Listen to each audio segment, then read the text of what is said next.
And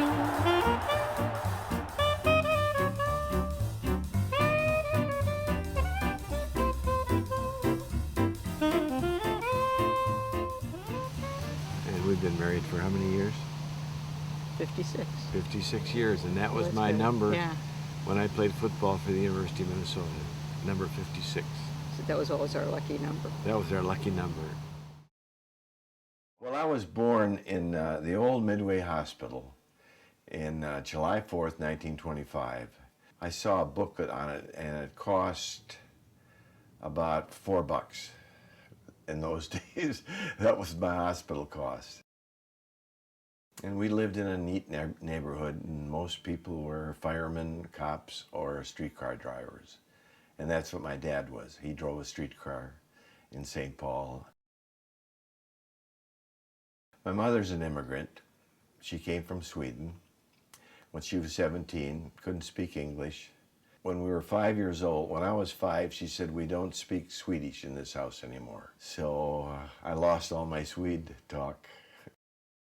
But the nicest thing I remember, though, really was our trips in that 28 Chevy up to northern Minnesota. We had this little cabin on Lake Ada, and we'd go there. I think we did it about 3 or 4 years in a row. It was just a cute little place with kerosene lamps, and we'd go to this little lake called Bass Lake and catch sunfish and crappies till hell wouldn't have it. Most of the kids down the block, well, half of them went to Galtier, which is a great school, and the other ones went to St. Columbus, which was Catholic.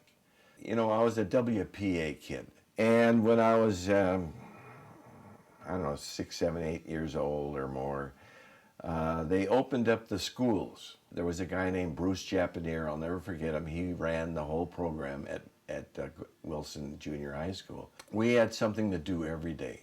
It was either playing a sport or having crafts, but the school was open 6 days a week. They used to call me Slicker. I don't know why, because I always had good clothes, clean clothes. My mother made sure, and I was the first guy in the neighborhood to have saddle shoes. Every day after school, everybody would funnel down to the Hamlin Sweet Shop. And then I got my first job at Hove's grocery store, and that paid me 27 cents an hour. I'd get $2.57 on a Saturday. I was a carry-out kid, you know, but then I had money in my pocket. I found that I might be able to make more money if I caddied. I got my first caddy from a guy named Bunny Armstrong. I'll never forget Bunny Armstrong because he always took a B caddy and he only paid 60 cents and he never tipped. So my first loop was 60 cents. Growing up in the 30s, the Minnesota Gopher team was the best in the world. They had 5 national champions along that time. So we would always listen to those games, and we knew every player and how big they were. And when I came along, I wanted to play football, but I wasn't very big, and I could never make the team. I got into the service, and I was at a service, and this was 1943 when I went in. I was 17 years old, and the war was on. Never been any place except in our little 28 Chevy. They have a football program, and they said, you guys can all come out for football if you want to.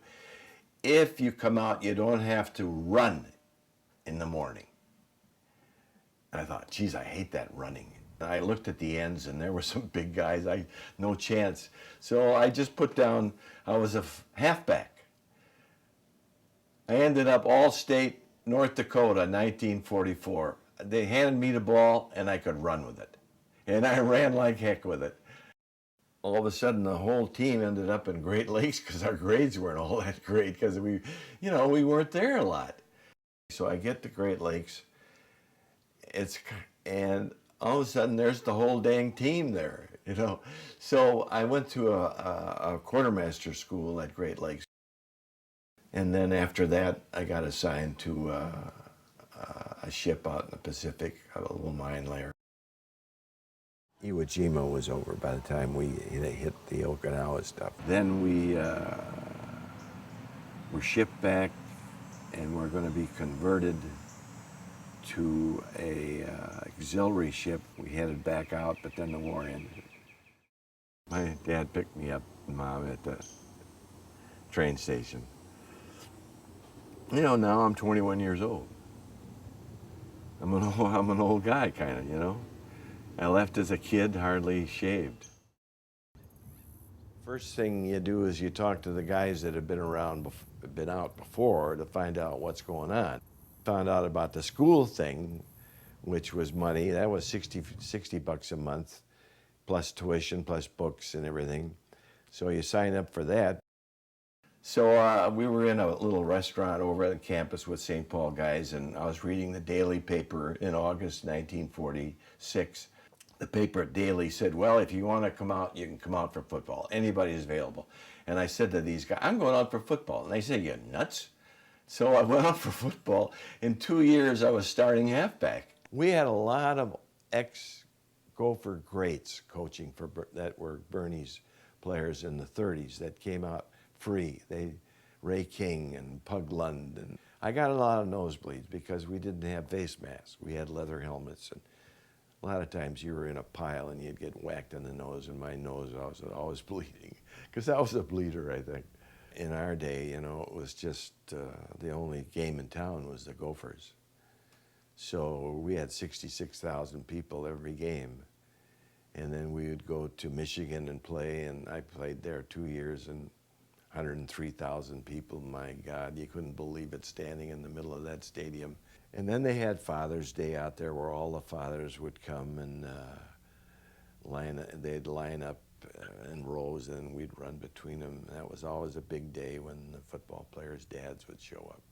My dad he was so worried. When things would go wrong, he'd turn the radio off for a while, see? And then he'd turn it back on, hoping that we were back in the game. And we lost to Michigan down there, and we were #1 in the country at the time. We just beat Ohio State 27-0, and to this day, our group, we still talk about the Michigan game.